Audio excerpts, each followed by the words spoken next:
আসসালামু আলাইকুম রহমতুল্লাহি ওবরাকাতু। আমি এইচ.এম. রবিউল। আজকে বৃহস্পতিবার, তো আমরা যাচ্ছি মাঝবান্ডার দরবার শরীফ। আজকে বৃহস্পতিবার, এখানে আশিকদের মিলন মেলা বসে। সবাই বিভিন্ন জায়গা থেকে, বিভিন্ন স্থান থেকে আসে জিয়ারতের উদ্দেশ্যে।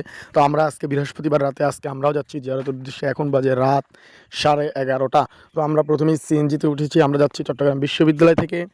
চট্টগ্রাম বিশ্ববিদ্যালয় ১ নং গেট থেকে, আমরা চট্টগ্রাম বিশ্ববিদ্যালয় ১ নং গেট থেকে আমরা সিএনজিতে উঠেছি। আপনাদেরকে আজকে আমরা এই ব্লগের মাধ্যমে দেখিয়ে দিব আপনারা কিভাবে কত টাকা খরচে মাঝবান্ডার দরবার শরীফ যেতে পারেন, এবং ওখানে কি হচ্ছে, কি চলতেছে, এবং ওখানে এত রাতে 11:30 কি অবস্থা, মানুষ আছে নাকি নাই, সব কিছু আজকে এই ভিডিওতে দেখতে পারবেন। দেখতে হলে সম্পূর্ণ ভিডিওটি দেখুন। ইনশাল্লাহ আমরা আজকে ব্লগের মাধ্যমে সব কিছু তুলে ধরবো। আজকে আমরা যাচ্ছি 4 জন, আমি, আমার বন্ধু শাকিল এবং আকবর এবং ইয়াসিন। তো আমরা হঠাৎ করে প্ল্যান হয়েছে যে আমরা আজকে জিয়ারতের উদ্দেশ্যে মাঝবান্ডার দরবার শরীফ যাবো। যেহেতু অনেকদিন থেকে আমাদের যাওয়ার ইচ্ছে, আর আগেও গেছি 2-3 বার। তো এবার যাচ্ছি, যে হঠাৎ প্রোগ্রাম। তো আমরা সিএনজিতে করে যাচ্ছি, সিএনজিতে উঠছি। এখানে হাইওয়ে রোড, মোটামুটি জ্যাম নেই। যেহেতু রাত 11:30, একদম ফ্রি রোড। তো আমরা যাচ্ছি, যেতে যেতে চলে আসছি একদম মাঝবান্ডার দরবার শরীফের গেট। এটা একদম রাস্তার পাশে।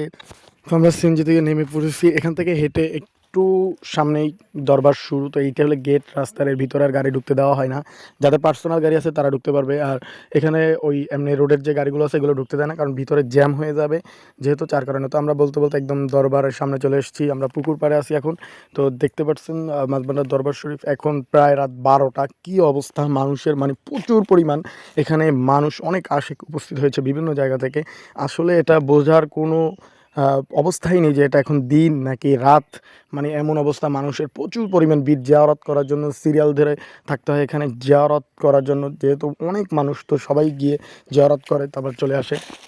তো আমরাও যাচ্ছি এখন। আমরা একটা একটা করে সবগুলো মাজার জিয়ারত করবো ইনশাল্লাহ আজকে।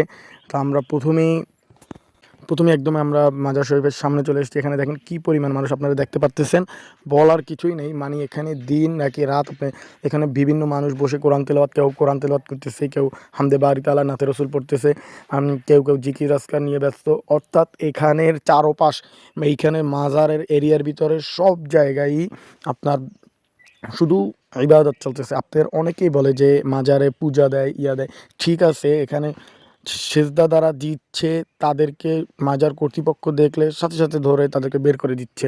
আমরা এটাও দেখছি, মানে মাজারের চারপাশে শত শত মানুষ যারা মাজারের দায়িত্ব কর্তব্য পালন করতেছে, যারা মানুষকে সেজদা না দেওয়ার জন্য বলতেছে। তো এইটা যারা দিচ্ছে তাদেরকে বলার পরেও দিলে সেটা তার ব্যক্তিগত ব্যাপার। তার ব্যক্তিগত ব্যাপারের কারণে মাজার কর্তৃপক্ষ বা মাজার যিনি শুয়ে আছেন আল্লাহর ওলি, তিনি দায়ী কোনোভাবেই থাকবেন না। তাই আমরা সবাই জিয়ারতের উদ্দেশ্যে যাব। আমরা মদিনা শরীফ, যে রাসূল সাল্লাল্লাহু আলাইহি সাল্লামের মাজার শরীফ জিয়ারত করি আমরা। তারপরে আমরা বিভিন্ন আল্লাহর ওয়ালিদের মাজার জিয়ারত করি। শাহজালাল ইয়ামিনী, জাফরান ইয়ামিনী মাজার জিয়ারত করি। আল্লাহর ওয়ালিদের উসিলা, নবী করিম সাল্লাল্লাহু আলাইহি সাল্লামের উসিলা চেয়ে আমরা দোয়া করি আল্লাহর দরবারে। তো আপনারা সবাই এইভাবে দোয়া করবেন। আমাদের জিয়ারত শেষ। আমরা জিয়ারত শেষ করে সর্বশেষ নাস্তা, এখন প্রায় রাত 2টা হয়ে গেছে, 1:30-2টা এরকম। তো আমরা মাজারের জিয়ারত শেষে নাস্তা করে পবিত্র মাঝবান্ডার শরীফ হতে আমরা বিদায় নিচ্ছি আজকে। আবারও কোনো এক সময় আসবো, আপনারাও যাবেন ইনশাল্লাহ। আসসালামু আলাইকুম রহমতুল্লাহি ওয়া বারাকাতুহু।